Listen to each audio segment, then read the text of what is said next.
quiet picture. If not, then I would like to send you some positive energy to lift up your spirits and to make you have a better day. Like how, hey, your 10 soldiers, your clowns too, they're all laughing at you. Damn, them damn loud cars. So anyway, let me let my windows up before I get off into what I came to talk about today. I don't know why they would make cars that loud. That is just so unnecessary and ridiculous. I do not like loud cars. They might look nice on the outside, but I can't stand loud cars. So anyway, I came here to talk about the karma of being an overgiver. They have a saying that there's more happiness in giving than receiving, right? And I'm not saying that there is no happiness in giving, because clearly it is. You know, everybody has a thing to where if they can give, it feels good to see somebody else be uplifted. And if you can help other people, it feels good to help them. But some people have the notion that the more they give, the more that they will receive from some higher source. Now, let me just say this, because this can be a very paradoxical statement I'm about to make. There's people that'll say, I'm a witness to it. And then there's people that will also agree with what I'm about to say. Right? Y'all know I don't come here for disagreements or agreements. I just come here to give another perspective. Because everybody's experiences are different, period. Everybody's reality is different, period. Everybody's circumstances is different. So, some people are extreme givers because they have kind giving hearts. And they don't have any boundaries to how they give. That used to be me. But y'all got to think about the laws of attraction. Right? There's a such thing that if you water a plant too much, you will kill it.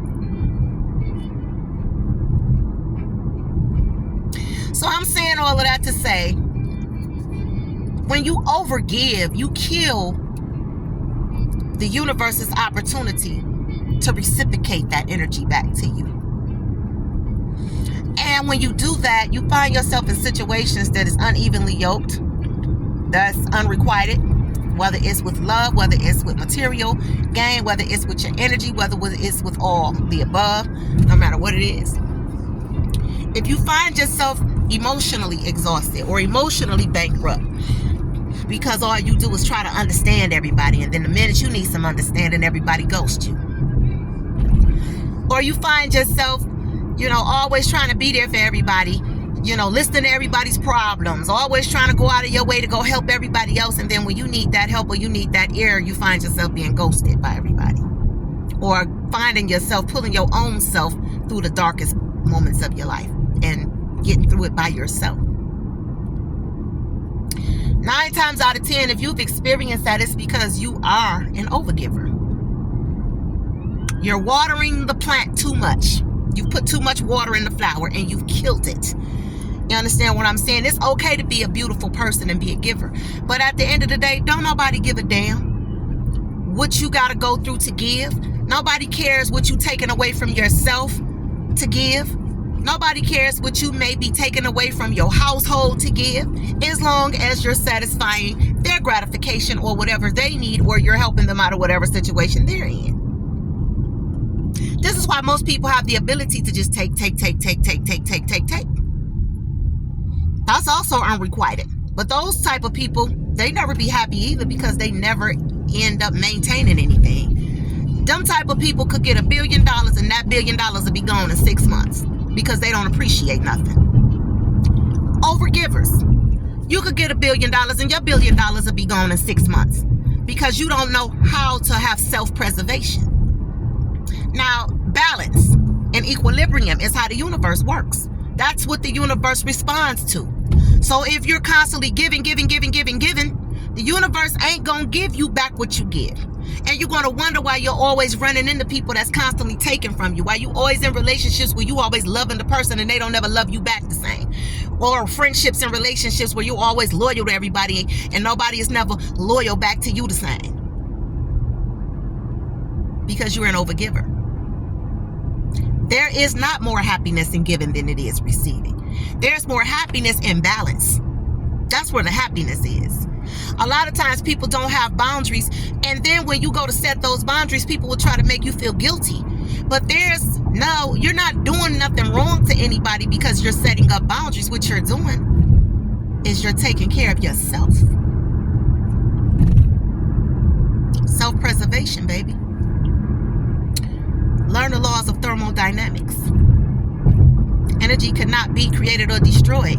It can only be transferred. So if all you're doing is transferring your energy and you giving, you're going to always have people around you that's going to want to take. You feel me? Learn how to preserve your energy. Because all energy has to go somewhere. So you have to learn how to preserve your energy. If you are a overtaker, stop taking so damn. Learn how to say, no, I don't really need that. Most people mess up because they're always helping people who need help and they don't want to help people who deserve help. Those are two different things. Let me see if I can explain that. People who need help are 9 times out of 10 people who can really help themselves, but they're too lazy to do it.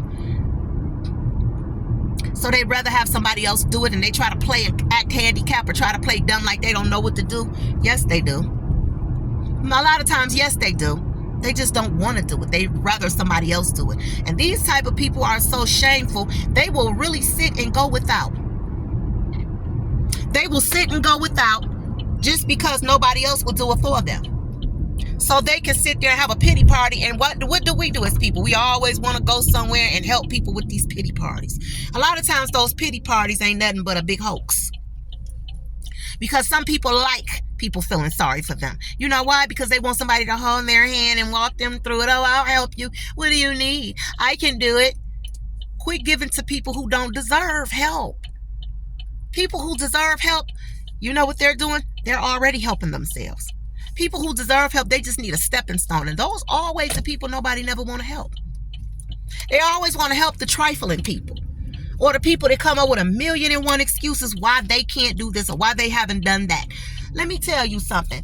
When you become an adult, I don't give a damn what you're going through. And when you want your circumstances to change, when you want it to, not just when you feel like you want it to, not when you desire your circumstances to change, when you want. Because we as people do what we want to do. We have a tendency to do that. Sometimes we never do what we will, put off what we need to do what we want to do. And this is why I'm telling you, some people that's going through a lot of turmoil in their life right now are they're in that situation because that's what they want to be. Because they're not ready to come out of that situation. But what do we do when we see people? Oh, I feel so bad for. Quit feeling bad for people who want to be in a pitiful place in their life. Quit helping people who want somebody else to help them, who need somebody else to help them because they too damn helpless to help themselves. And there's people out here who deserve to be helped, and they get overlooked every day because everybody feel like, oh, they don't need no help. Yes, they do, but they ain't going around asking nobody or expecting nobody to help them. But nobody never want to seek people out like that. Nobody. So anyway, this is how people get caught up in being overgivers. You normally will attract overtakers. And overtakers normally will attract overgivers. Because there's no balance in either one of those things. And that's all I came here to talk about. If you suffer from those symptoms, this could be your issue. On that note, happy Sunday, y'all. Peace.